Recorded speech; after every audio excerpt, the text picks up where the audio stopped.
नमस्कार दोस्तों, स्वागत है आपका मेरे इस यूट्यूब चैनल पे। तो दोस्तों, मैं आज अपने इस वीडियो के माध्यम से आपको बताऊंगा कि इस समय आपको अपना पैसा किस तरीके से इन्वेस्ट करना है, कौन से स्टॉक लेने हैं।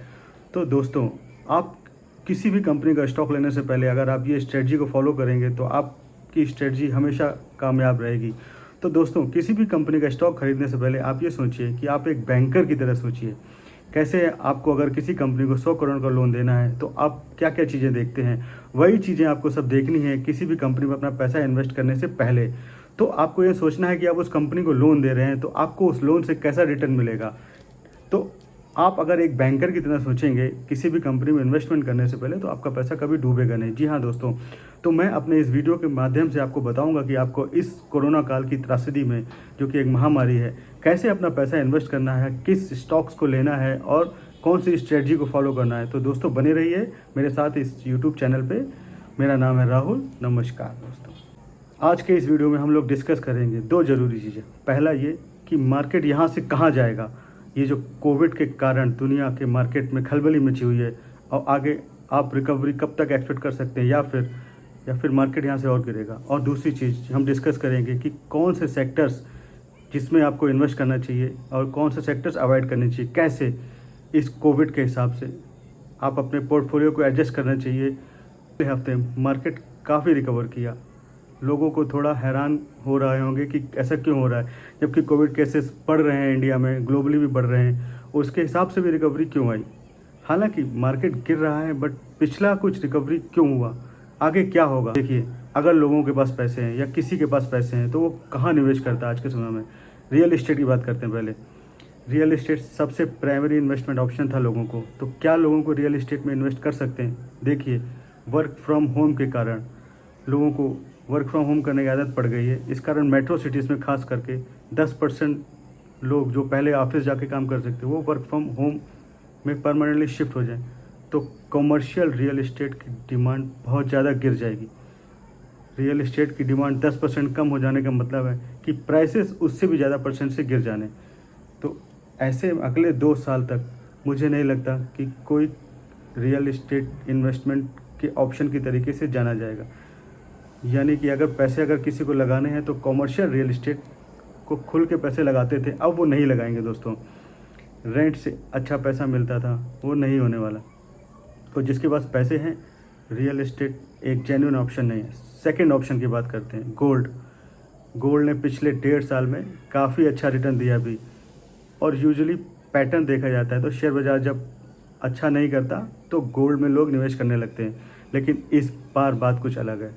गोल्ड एक तो पहले ही बहुत डेप्रिशिएट हो चुका है, दूसरा गोल्ड की डिमांड जो है वो केवल एज ए सेवर्स ही आ रही, थोड़ा इन्वेस्टमेंट के पर्पज़ से जो यूज़ था वो कम आ रही, और दूसरा जो सेविंग करना चाह रहे हैं वो तो खरीद रहे हैं, बट जो ज्वेलरी के लिए गोल्ड खरीदते थे वो डिमांड में काफ़ी कमी आ रही है।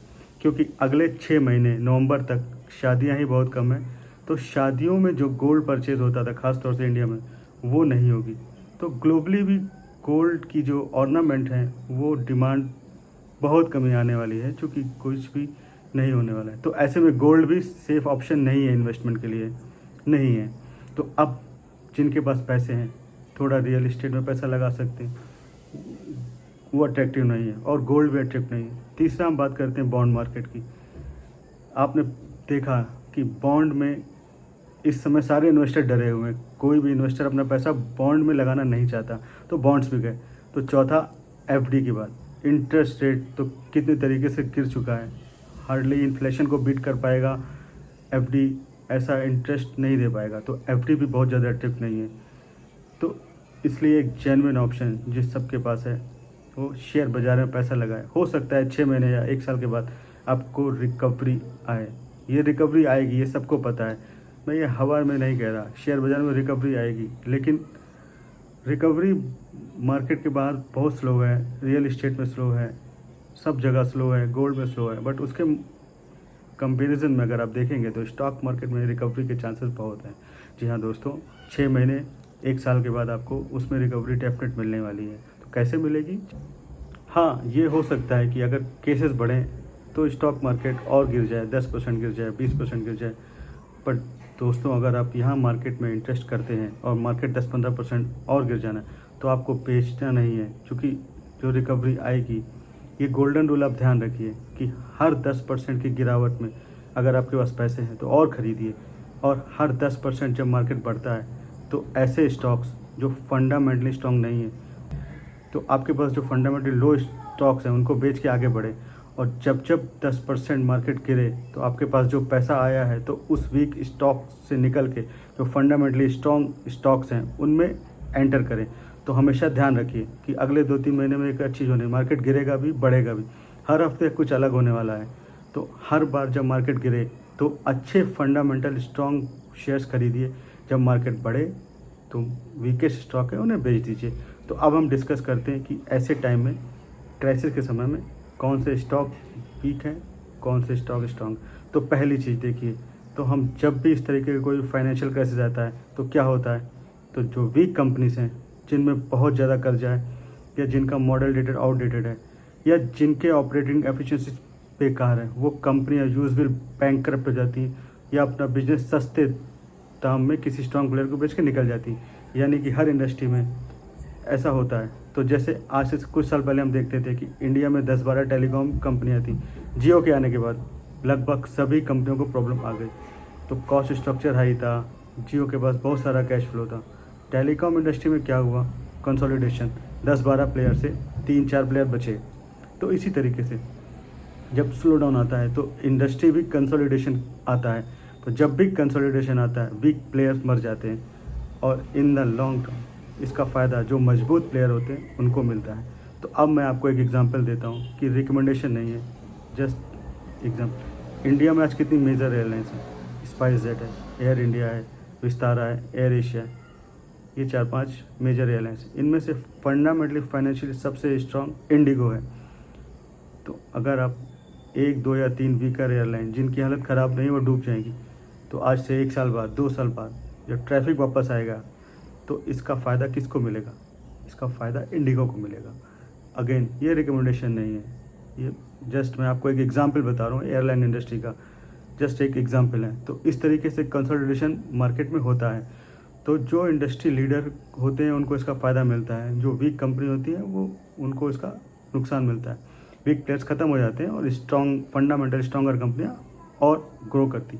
इसीलिए आप भी जब भी किसी कंपनी को इन्वेस्ट खरीदें, शेयर खरीदें, तो ये देखें कि वो इंडस्ट्री के नंबर 1, नंबर 2, ज़्यादा से ज़्यादा नंबर 3 प्लेयर हो। और वो इंडस्ट्री कोई छोटी भी हो सकती, ऐसा नहीं कि आप स्टील हो, एविएशन हो, किसी बड़ी इंडस्ट्री में ही करें, आप छोटी इंडस्ट्री को भी सेलेक्ट कर सकते हैं। लेकिन ये देखना ज़रूरी है कि वो इंडस्ट्री लीडर्स में हो जिसमें कि आप निवेश कर रहे हैं। FMCG और फार्मा को लेकर ओवर एक्साइटेड मत होइए। जैसा कि मैं देख रहा हूँ कुछ लोगों को कि ओवर एक्साइटेड है।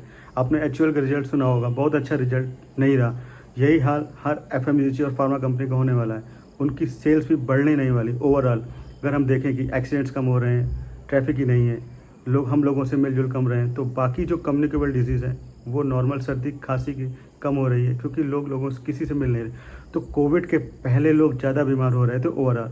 130 करोड़ भारतीय कोविड के बाद 130 करोड़ भारतीय कम बीमार हो रहे हैं अब। तो मैं तो ये कहूँगा कि कोविड के पहले एक्सीडेंट, बाकी बीमारियाँ, कम्युनिकेबल डिजीज़ सब कुछ उतना ज़्यादा होता था, तो दवाइयों का कंजन पहले ज़्यादा होता था। अभी लोग घरों में हैं तो कई सारे लोग एक्सीडेंट से बच रहे हैं, कई सारी बीमारियों से बच रहे हैं। तो घूमने फिरने से जो बीमारियां होती हैं वो सब चीज़ें बच रही हैं ओवरऑल कई तरीक़े की फिजिकल इंजरीज भी कम हो रही हैं, मेडिकल एक्सपेंडिचर भी कम होगा। तो दवाइयों पे जो खर्च कर रहे थे वो भी कम हुआ है। तो फार्मा कंपनीज की सेल या तो वही रहेगी या घटेगी, या तो फिर वो उस पर डिपेंड करेगी कि वो कौन से नए प्रोडक्ट ला रहे हैं, जैसे हैंड सैनिटाइजर ला रहे हैं या और भी कुछ इससे इंटरेस्टेड ला रहे हैं, तो ओवरऑल उसकी सेल गिरेगी। बट जिस तरीके से फार्मा सेक्टर पर रैली आई है वो 4 गुना ज़्यादा लोग दवाइयाँ खाने लगेंगे, ऐसा कुछ भी होने वाला नहीं है, ऐसा बिल्कुल भी नहीं होगा। तो आप ओवर एक्साइटेड मत होइए, फार्मा कंपनियों के पीछे दौड़िए मत। FMCG कंपनीज को लेकर ये हाल।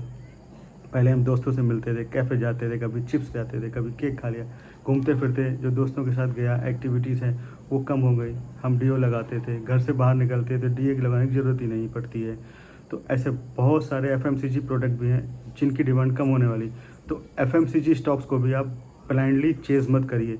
और अब वो बैंकर वाला प्रिंसिपल, आपको अगर अभी देखिए लोगों से मिलना, किसी कंपनियों को लोन मिलना बहुत मुश्किल है, क्योंकि कंपनीज की हालत बहुत ख़राब है। तो आप सोचिए, अगर आपके किसी कंपनी को लोन नहीं मिल रहा है क्योंकि उसके पास पहले से कर्जा है या पहले से कुछ प्रॉब्लम है, और आपकी बैलेंस शीट इतनी स्ट्रांग है कि बैंक आपको लोन देने को रेडी है, तो आपके पास पैसा है, बाकी के लोगों के पास पैसा नहीं है, तो आप कितना तेज़ी से ग्रो कर सकते हैं, बाकियों से मार्केट शेयर छीन सकते हैं। तो ऐसे में आपको ऐसी कंपनियों को ढूंढना है जो इस ख़राब समय में भी, जिन्हें लोन चाहे तो मिल सकता है या बाज़ार से उन्हें पैसा मिल सकता है और तेज़ी से ग्रो कर सकते हैं। तो ऐसी कंपनियां कौन सी हैं? आपको कुछ इसी तरीके की कंपनियां इस कोविड के समय आपको चुनना है। तो वो कौन सी कंपनी, उनसे कौन कंपनी प्रॉफिट दे सकती है। तो दोस्तों, आपको भी इन्वेस्ट करते समय वही देखना है कि आपको उसी कंपनी में इन्वेस्ट करना है जो आपको रिटर्न दे सके, जो उसका मार्केट में फंडामेंटल स्ट्रांग हो और जो बाज़ार से पैसा ले सके। तो इस तरीके की कंपनियाँ आपको सर्च करनी है। तो दोस्तों, आपको अगर कोई भी क्वेश्चन हो तो मुझसे कमेंट के माध्यम से पूछ सकते हैं, कौन सी कंपनियां हैं ऐसी जिसमें आपको इन्वेस्ट करना है, तो उसके लिए आप मुझसे पूछ सकते हैं। इस वीडियो के माध्यम से तो मैं नहीं बताऊंगा, नहीं तो वो एडवर्टाइजमेंट हो जाएगा। तो दोस्तों, मेरे साथ बने रहने के लिए धन्यवाद। Thank you.